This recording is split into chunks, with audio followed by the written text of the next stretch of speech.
Hydrogen peroxide ఏదైతే వ్యవసాయం కోసం వాడతారో 7% డోసేజ్ ఉన్నది. వాడి నెల పైన అవుతుంది. నెల అంటే ఓన్లీ డల్లుగున్న చెట్లకు ఫస్ట్ వాడిన ట్రయల్స్ కింద పనిచేస్తుందో లేదని చెప్పేసి ట్రయల్ చేసిన. సో నేను వాడిన 3 సార్లు మెయిన్ అనమాట.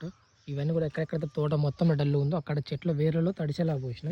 అంటే లీటర్ వాటర్కి వచ్చేసి నార్మల్ డోసేజ్ కింద 40 ml పోసుకుని సరిపోతుంది. సో నేను వాడిన ఈ 3 సార్లు అయితే ఇలా ఉన్నాయి. ప్రజెంట్ అవపడుతున్నాయి కదా, ఇవన్నీ వచ్చేసి వాడినవి. డల్లుగున్న చెట్లకు మాత్రమే పోసినాం స్టార్టింగ్ స్టేజ్లో. ఆ తర్వాత ఇక ఆటోమేటిక్గా డల్లుగుని చనిపోయినాయి, కొన్ని చనిపోయినాయి, కొన్నేమో అలాగే ఉండిపోయినాయి. కానీ వేరే చెట్లకైతే అంటుకోలేదు. మిర్చి తోటలు అయితే ఈ చావడం అవాయిడ్ చేయడానికి అయితే దీన్ని వాడడం జరిగింది. నాకు బాగా రిజల్ట్ చూపించింది. కాకపోతే 7% డోసేజ్ ఉన్నదేమో హైడ్రోజన్ పెరాక్సైడ్. నార్మల్ మందులు అమ్మే షాప్లో అయితే దొరకట్లేదు. దానికి సంబంధించింది ఆన్లైన్ అయితే చేసుకోవాల్సి వస్తుంది.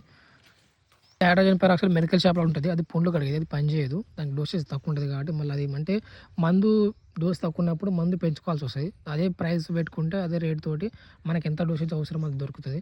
నేను స్టార్టింగ్ వాడిన చెట్లు అయితే ఇవి ఇలా ఉండి, అదే పసుపు కలర్లో ఊపడే చెట్లకి అయితే వేర్ల వ్యవస్థలో పోసిన. ఏడైతే తోట మొత్తంలో ఉన్నాయో పసుపు కలర్ చెట్లు ఆడుకుని ఇట్లా ఊపడుతుంది కదా, వీటన్నిటికి పోవడం వల్ల వీటితో కొంతవరకు అయితే నాకు వాటి వరకే చనిపోవడం, వాటి వరకే అలా ఉండిపోవడం జరిగి మిగతా చెట్లకి అయితే అంటుకోలేదు. సో నాకైతే కొంతవరకు బాగానే రిజల్ట్ చూపించింది.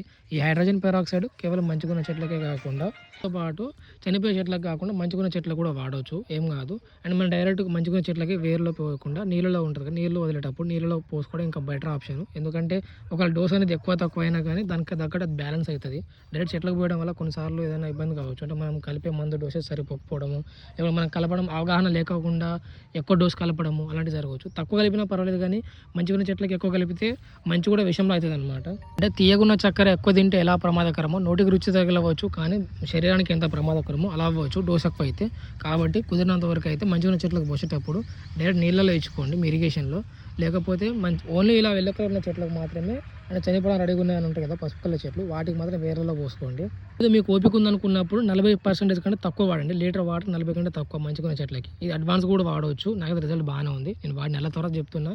అంటే నేను అది పర్లేదు. అండ్ ఇదేంటంటే ఇంకొకటి, అన్ని భూములకి అన్ని విధాలుగా ఒకటే ముందు పనిచేస్తుంది అనేది కాదు. నా ప్రయత్నం ప్రకారం మా అయితే దుబ్బ మట్టి, ఇసుక మట్టి లాంటిది. సో మాకు బాగానే పనిచేసింది. మీకు ఏమైనా తోట చావడం లాంటివి వేరే పంటలు కూడా ఉంటే ఖచ్చితంగా దీన్ని యూజ్ చేయొచ్చు. సంబంధించి మీకు ఇంకా వేరే ఇన్ఫర్మేషన్ కావాలంటే మీరు డైరెక్ట్ గూగుల్లో కూడా సెర్చ్ చేయొచ్చు. గూగుల్లో, యూట్యూబ్ లాంటిది కూడా హైడ్రోజన్ పెరాక్సైడ్ వ్యవసాయానికి ఎలా ఉపయోగపడుతుంది, చెట్లు తోడడానికి కంట్రోల్ అవుతుంది అని కూడా సెర్చ్ చేసి దాని ప్రకారం మీరు వాడవచ్చు.